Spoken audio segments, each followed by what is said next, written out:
Hello, everybody. I'm John O'Loughlin. Welcome to Macduff's Lives. And this morning we are reading some more from A Law Unto Itself, the untold story of the law firm Sullivan and Cromwell, 100 Years of Creating Power and Wealth by Nancy Lizagore and Frank Lipsius. And I want to let you know at the beginning of this that I am probably going to make this my last reading out of this book at this time, simply because we have now caught up to the beginnings of the CIA in 1948. And as that transition happens, a whole lot of things change. And perhaps the death of William Nelson Cromwell in 1948 makes a good watershed for us to kind of divide the book into two parts, because the second part of the book is just as important as the first part.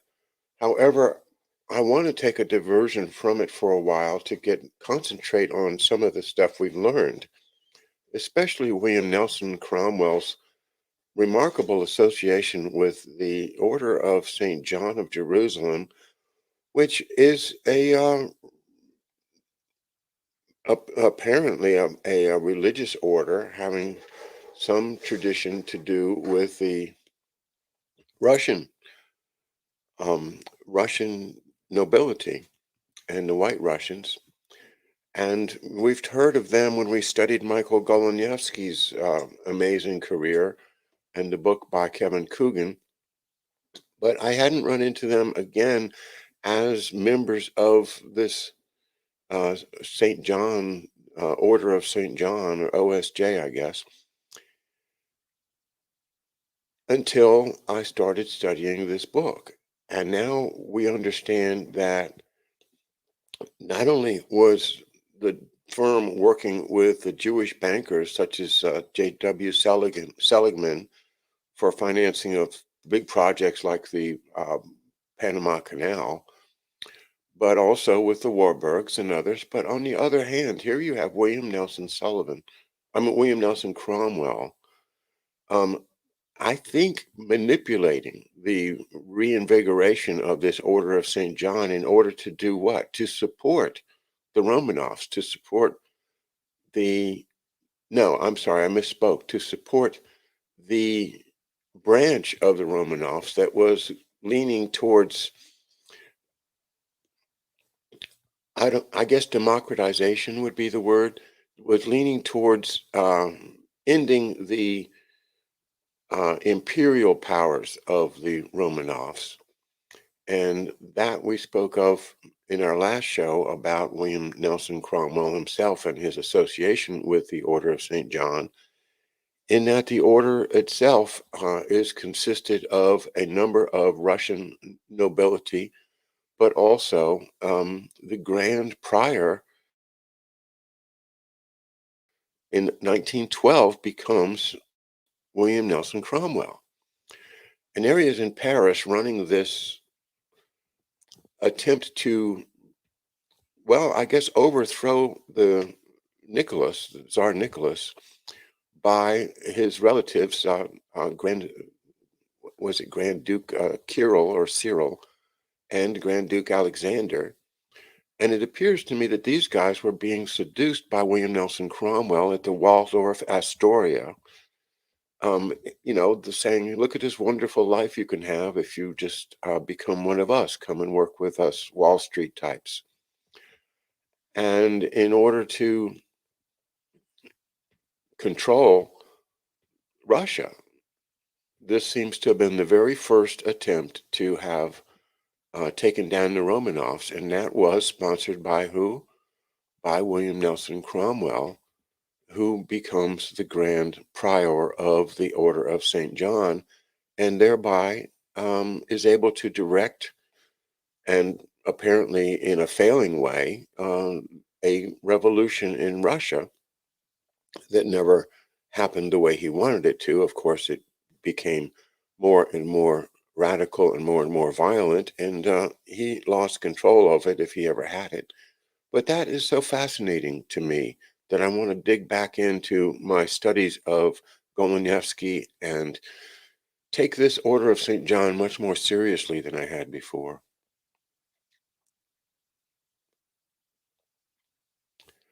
All right, so this is the end of part 2 of the book. Part 3 actually begins in 1933 as they are negotiating and putting together the Securities Exchange Act of 1933 and 34. And again, that's a big topic, and I'm not going to go into it during this reading. So let's go back to chapter 10 and pick up where we left off at the end of chapter 9.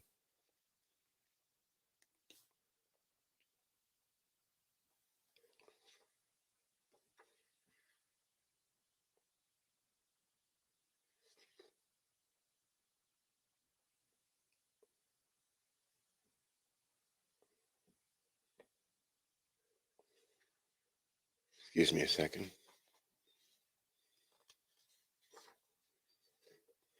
All right, it's called Outside Man / Inside Man.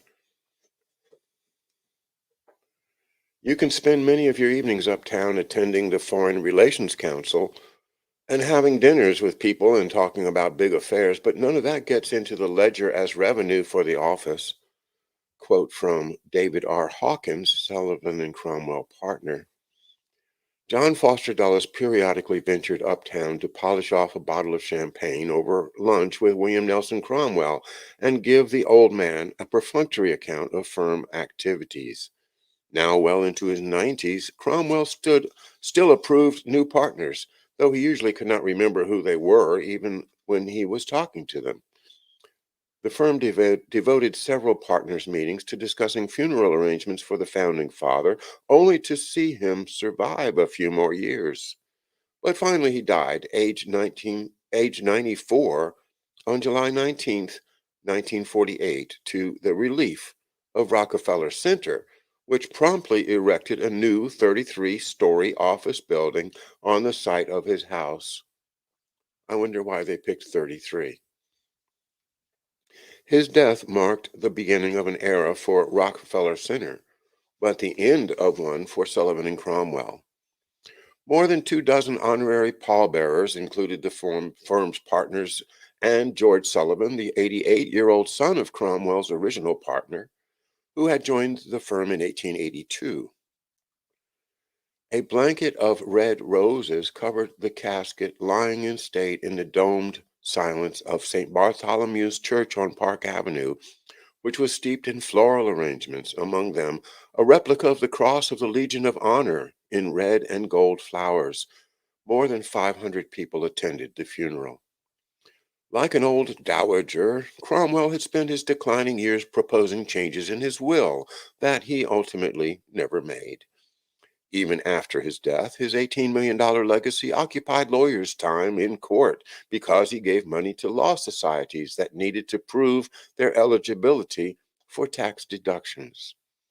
He also made a $300,000 bequest to Russian war relief. Well, we talked about that in the last minefields. The Russian war relief was a lot more than war relief. The executors, John Foster Dulles, Edward Green, and Eustace Seligman, successfully claimed that the beneficiary was no longer functioning. Charles G. Rodman, the associate who worked on the estate, learned the valuable lesson he called, quote, the rule of construction, that the intent of the testator is the one perceived by the executor, unquote. Green was chairman of the Gifts Committee for Columbia University, where Seligman's father had been a famous economist. They shifted the money from Russian war relief to the Columbia University Law Library, which thereafter bore Cromwell's name. Isn't that amazing? Um, Cromwell himself wanted to leave money to the Russian war relief, but the lawyers at his own law firm decided that, nah, we're going to change that. We're going to give it to the law library at Columbia University. Of course, Columbia University has got to be one of the great benefactors of all of this financial manipulation. And To what end, Columbia University? Well, you're still very, very active in our lives. And I wonder about your sincerity as a learning institution. I really do.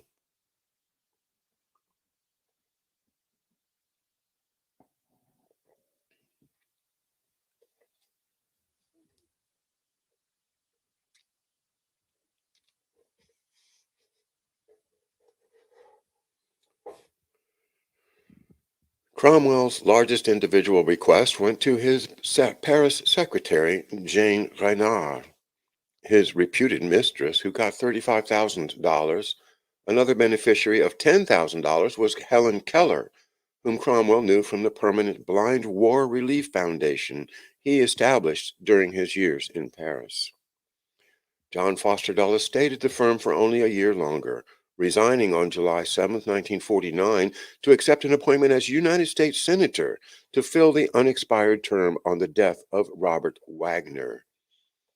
The appointment was a consolation prize from New York Governor Thomas Dewey for Dulles' not becoming Secretary of State, as had been expected after the 1948 election.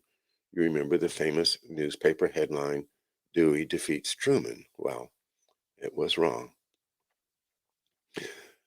Dulles had been Dewey's faithful foreign policy advisor through two unsuccessful presidential campaigns, the second of which was thought to be a Dewey shoe-in until the votes were actually counted.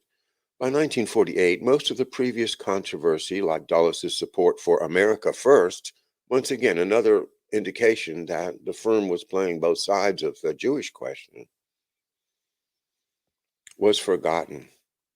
James Reston wrote in the Saturday Evening Post, quote, because he stubbornly persists in the old-fashioned habit of thinking before he opens his mouth, his speech seems sensible and dependable. During office hours, such pronouncements from a senior partner of Sullivan and Cromwell would probably cost about 3 times what you figured, but Mr. Dewey got them free, and he evidently was impressed. Unquote. Again, a quote from James Reston.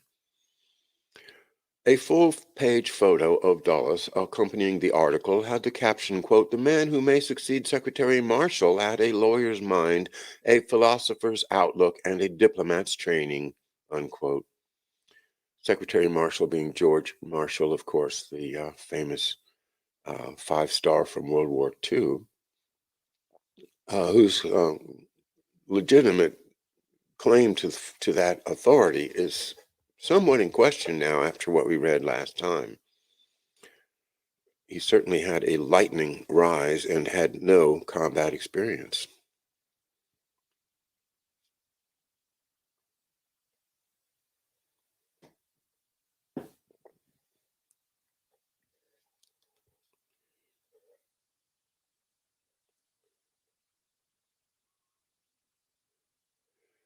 It shows Dulles in a three-piece suit grasping his own lapels, his jowls showing just a faint hint of fat covered in a patina of suntan. Less formal than the average Wall Street lawyer, he looked more formal than the average politician. Just the note to strike for his emerging political career. In fact, he scribbled his signature across the bottom of the photo and sent it out as a postcard during his unsuccessful 1950 senatorial campaign. Both Dulles brothers were pursuing their internationalist interests outside the law firm. The kind of work they had done as lawyers taking the initiative in foreign policy had, since the war, become the concern of politicians and the prerogatives of the government. While older brother Foster worked on the American presidential campaign, Allen took a leave of absence to work for the CIA to counter communist propaganda during the Italian national elections. Well, that's one way to put it. The headline in the Boston Globe, Dulles masterminds new Cold War plan under secret agents, described the country's new role in foreign affairs. The CIA gave Allen Dulles $20 million for propaganda and for supporting the Christian Democrats and right-wing parties, which produced a stirring anti-communist victory in Italy. Historian Paul Johnson called the 1948 Italian vote, quote, one of the most important of the post-war European elections, for it set a pattern of relative stability in Italy for a generation, unquote. While still a partner at Sullivan and Cromwell, Allen Dulles helped formulate post-war intelligence through the Jackson-Dulles Correa, that's C-O-R-E-A, committee, which made recommendations for the future of the CIA.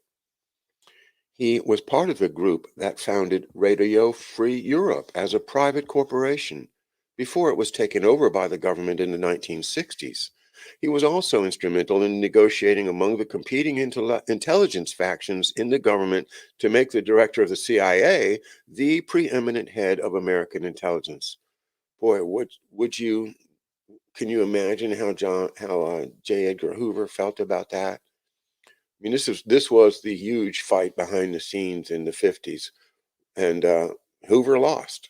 And as a result, you have this directive of the National Security Council in 1956, making this head of the CIA the preeminent head of American intelligence.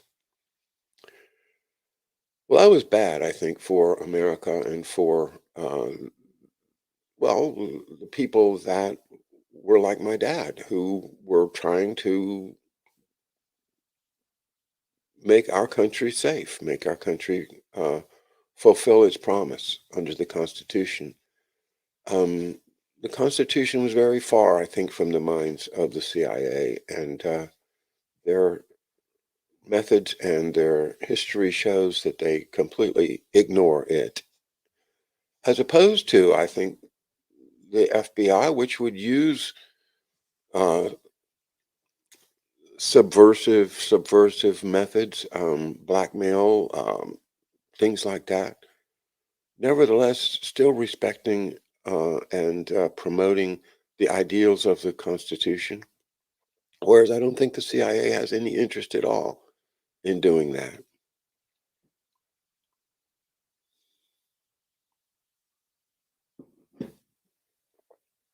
Pardon me.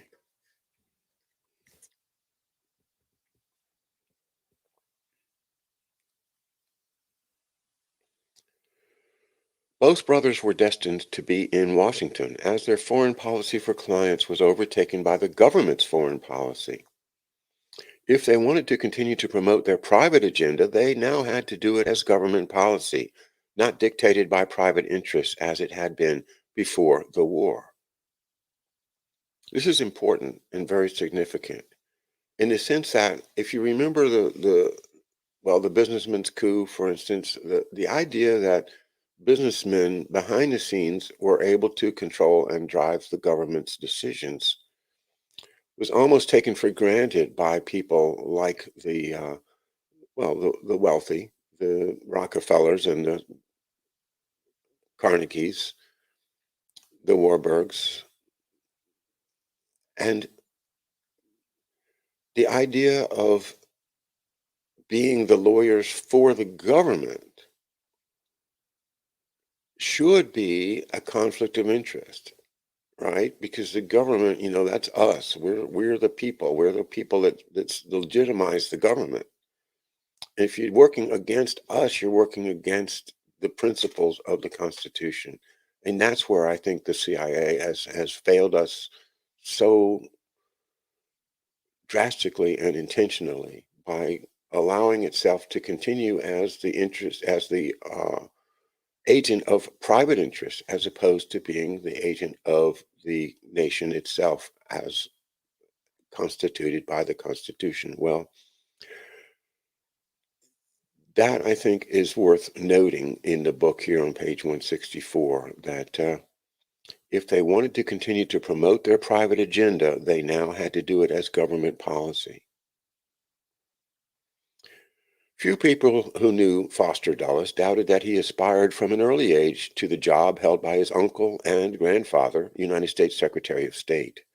John F. Thompson, an executive of the International Nickel Company, a principal client of the firm, who had known Dulles for 40 years, considered his lawyer, quote, really an internationalist with a legal background, who in his youth was introduced into diplomatic life and liked it.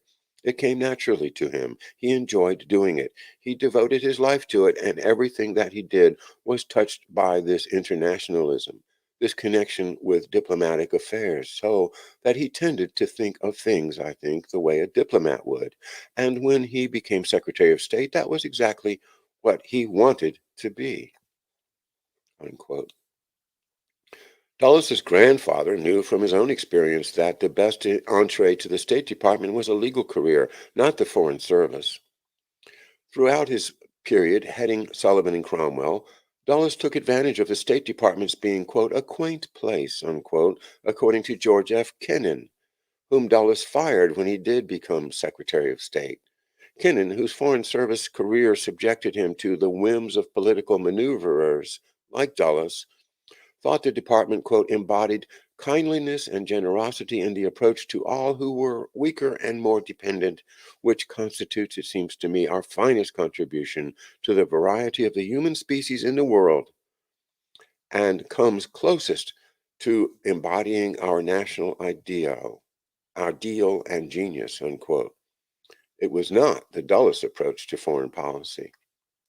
It's interesting that our author here makes a bit of a hero out of George F. Kennan, who I think is probably one of the real villains of our foreign policy.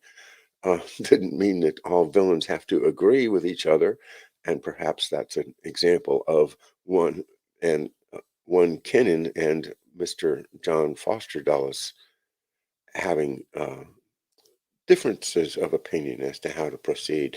If you recall George F. Kennan's long telegram and the stories about him, he was not in favor of literal application of the principles, the Machiavellian principles that he recited in the telegram. He wanted to keep things real, keep it at least looking honest and looking above board. But I think that might be the dispute we're talking about here behind the scenes with John Foster Dulles, who simply wanted to pursue his private ideas.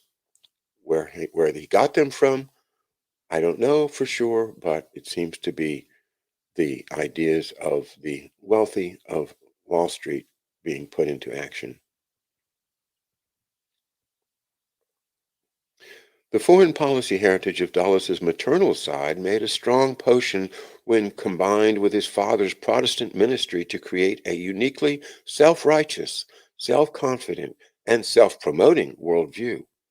At the end of the war, he was ready to latch his vision onto the power and focusing interests of the country itself.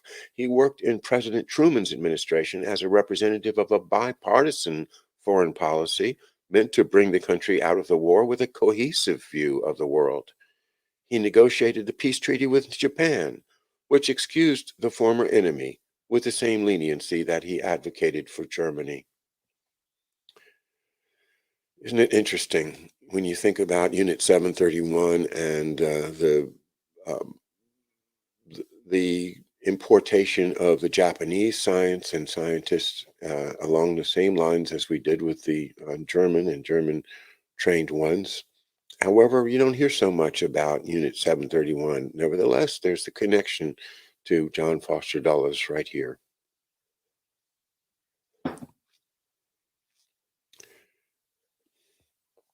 Leniency, indeed, and profit from the inhuman research that was done by Japan.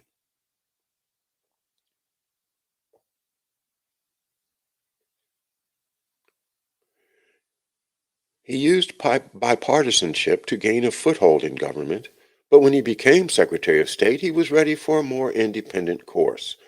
The anti-communism of Joseph McCarthy gave Dulles a convenient means to undermine the bipartisanship which had benefited him when he was out of power. Despite his own personal ambivalence toward the Soviets, which he expressed to his brother and other intimates, he used anti-communism to gut and reorganize the State Department to suit his own demands. He was no administrator at Sullivan and Cromwell, and he continued his disregard of details as Secretary of State. But under the cloak of anti-communism, He rebuilt West Germany the way he had tried to rebuild Germany after World War I. He equated the national interest with the interests of private enterprise, using the State Department to thwart Justice Department antitrust investigations, particularly of the oil business. His virulent anti-communism reflected a fear of losing markets for American exports, a shrinking of the realm in which American business could operate. This too came from his background at Sullivan and Cromwell. Most biographies of John Foster Dulles practically begin with his Secretary of State years, even though the position was the culmination of a lifetime of international work for his law firm and its clients. That he moved his base of operations to Washington meant changes for the firm as well as for Dulles. Sullivan and Cromwell was no longer divided between foreign and domestic work. Securities registrations, to which Dulles had objected so strongly, were now becoming the backbone of the post-war Sullivan and Cromwell, and allowed the firm to transcend the mixed legacy of the Dulles stewardship. Dulles' successor, Arthur H. Dean, had actually run the firm for most of Dulles' tenure. The hours Arthur Dean put in at the office made him, unlike his predecessor, fully knowledgeable and approachable about all of the firm's business. One lawyer tried to impress Dean by not leaving till he went home. As Dean departed one night, he stuck his head around the door and asked, quote, "What's the matter? Can't you get your work done on time?" Dean also had a pedagogic streak that became part of the firm's tradition. Before the war, partners marked up associates' work like schoolmasters, telling them what they had missed and making them redo assignments. There was no cost containment rush, according to William Peel, Jr., who became the firm's primary litigator after the war. Training was a conscious effort, and there was time to do it. During the war, the work remained but the manpower diminished, so Dean speeded up the process of producing legal product. Dean, who spent the war at the office, relieved by stints in the Coast Guard, supervised the acceleration and maintained it thereafter. Peel sadly noted, quote, "Never again was there the wonderful, relaxed, ample time for everything," unquote. Instead, Dean spent more time with associates outside the office. While Dulles was senior partner, most firm events like the annual alumni cocktail party took place en masse at the Dulles Townhouse on East 93rd Street in Manhattan. But Dean started taking lawyers out individually to his Oyster Bay, New York house. They would have long, leisurely weekend walks and ruminate about the law to get a philosophical appreciation of what they were doing. Lawyers who could not get home for Christmas joined his family for the holiday. After a formal Christmas dinner, Dean himself got up the next morning to make breakfast, a display of humility that never failed to impress the young associates. The difference between Dulles and Dean, the former an outside man and the latter the firm's ultimate inside man, was that Dulles' philosophical streak was exposed only to the clients, not the associates. Dulles instructed each new head of a corporation for which he was a general counsel that if there was ever a conflict between the executive and the company, Dulles would have to side with the company. He cited the, quote, law of harmony, unquote, which he advised clients on something when he advised clients on something he could not justify on legal grounds. Sullivan and Cromwell lawyers got to see the ruminative side of Dulles only as a faraway, forbidding look that made him a cold, calculating, and distant figure for whom Dean was the intermediary. The transition away from Dulles' tenure was eased considerably by the administrative talents of David Hawkins, who played a role in the firm in later years that would be taken away by a computer. In the firm, Hawkins was known as a super abacus. He compiled statistics with dogged determination and ruthless results. He got his start in running the back office soon after his arrival at the firm in 1921 when he told Royal Victor that the stenographic pool could be better organized. Victor assigned Hawkins to do it. It was the launching pad for the young lawyer who was to become a partner in the short period of 6 years and enjoy a stellar career that lasted until 1964. For 43 years, he applied to Sullivan and Cromwell the detailed statistical and financial methods associated, especially in that era, only with public corporations. His administrative talents allowed the firm to grow after World War II beyond the bounds any law firm had ever contemplated. He knew everything, broken down into detailed records kept relentlessly year after year, year compared with year, hour by hour, on the recorded hours, caseloads, numbers of matters and cases by subject, fees earned, and proportions put in by senior, middle, and junior lawyers. It was clinical and exact, a function of that kind of mind Hawkins had. But the confidential statistical report also had a devastating effect on careers when it was circulated among the management committee. His work almost automatically put Hawkins on the management committee. His heyday working with clients was in the 1930s when he helped the Public Utilities resist registration under the Public Utilities Holding Company Act of 1935. But his clients gradually took up less of his time as his administrative responsibilities grew. Besides keeping partners apprised of their worth to the firm, Hawkins took control of recruitment and the non-legal staff. Every 6 months, the partners received a confidential office memorandum marked, quote, "Do not file," unquote. It discussed new recruits and listed all lawyers in the firm by department. Associates had the dates of their entries into the firm next to their names. Partners did not.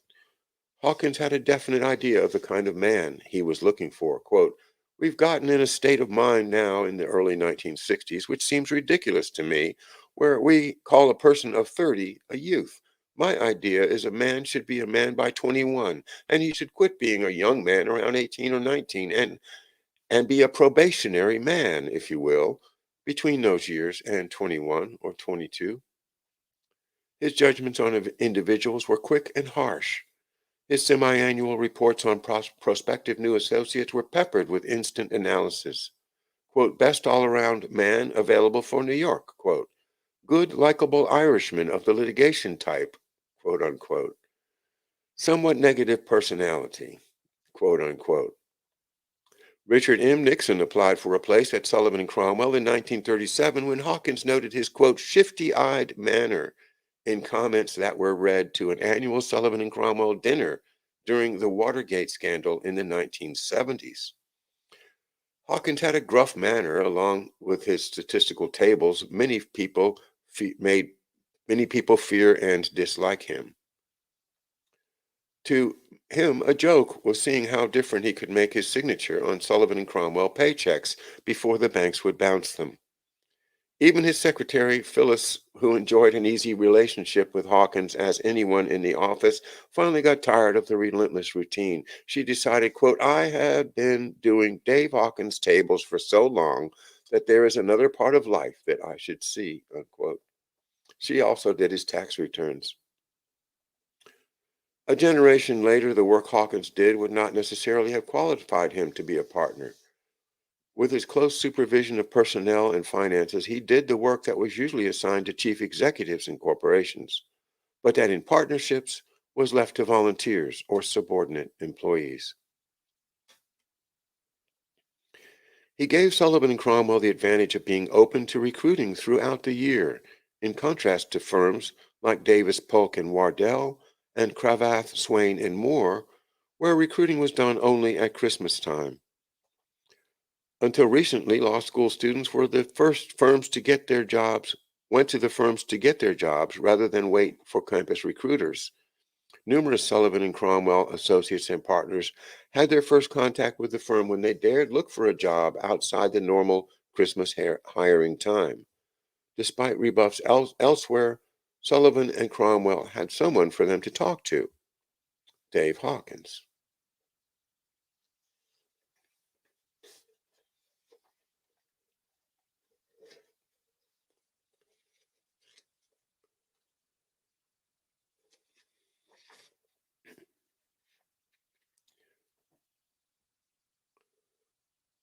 Hawkins organized the firm so that the doors never closed at Sullivan and Cromwell. Secretaries made $37.50 a week just after World War II, when a room at a woman's hotel, including 2 meals a day on weekdays and 3 on weekends, cost $18.95 a week. Stenographers could work their way up to secretary, though some preferred the stenographic pool, where the pay included allowances for dinner, time and a half for overtime, and double time on Sundays and after midnight. The turnover in associates had something to do with Hawkins's good guy, bad guy role. He did not hesitate to tell associates when they would not make partner. To most secretaries, Hawkins had a benevolent countenance compared with that of Jesse Sansom, the stern, no-nonsense office manager. The firm's Spanish and French staff interpreter, Amalia C. Sartorelli, had 3 associates courting her in 1932. The stunning dark-haired woman eventually married associate Joseph Prendergast, but they had to keep the marriage secret while they were both still at the firm. The strict proper environment changed abruptly in the 1960s when a more open, flagrant era hit Sullivan and Cromwell.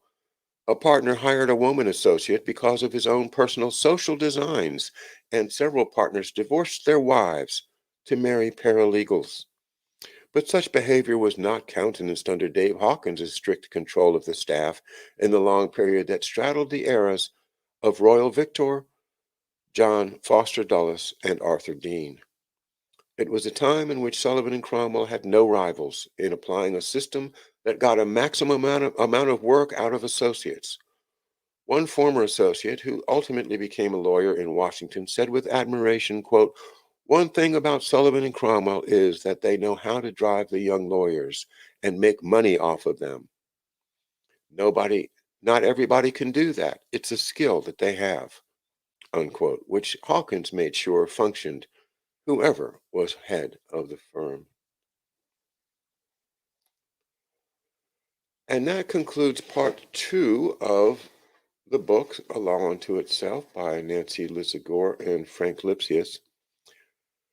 Well, I'm just fascinated to get back now, and I'm going to be studying the book Ordo ab Chao by David Livingstone, which I read a section of a week or so ago, because I think he's put together an amazing narrative of this, of going back in time to the Babylonians, but in terms of the actual progress from the 19th to the 20th century and the importance of things like the Order of St. John of Jerusalem and other secret societies, I think he has a great deal to offer. So Ordo ab Chao by David Livingstone will probably get the next substantial reading that we do here at Macduff Lives. And be sure, if you like, to get a copy of that. Also, I have at hand here his book, David Livingstone's book, Black Terror, White Soldiers, Islam, Fascism, and the New Age, a book which I have not completely read, but have really dug into for the details when I need to know more about a certain subject. It's definitely worth reading, and well, so many great books. And I have to say thanks to my Patreons. Recent Patreon receipt allows us to continue buying books. Like I say, this one I bought, it cost $95 just to have a copy of this because it's fairly rare. And that's what we do with the contributions that you make at Patreon. And it's just Patreon/John O'Loughlin. And thanks to everyone else. If you are a contributor to Patreon or not, I appreciate you being with me. And thank you for all your kind comments. Yes, I had a great week off. We did get to see the Grand Canyon. I put one picture up on Twitter. I'll get some more and put them up for you in the near future. And I will see you tonight with Diane Sayre of the Schiller Institute and LaRouche Organization, candidate for Senate and somebody who is really making some noise. And I think she deserves our respect and our attention. So join me tonight at 8 p.m. for Diane Sayre live here on Macduff Lives.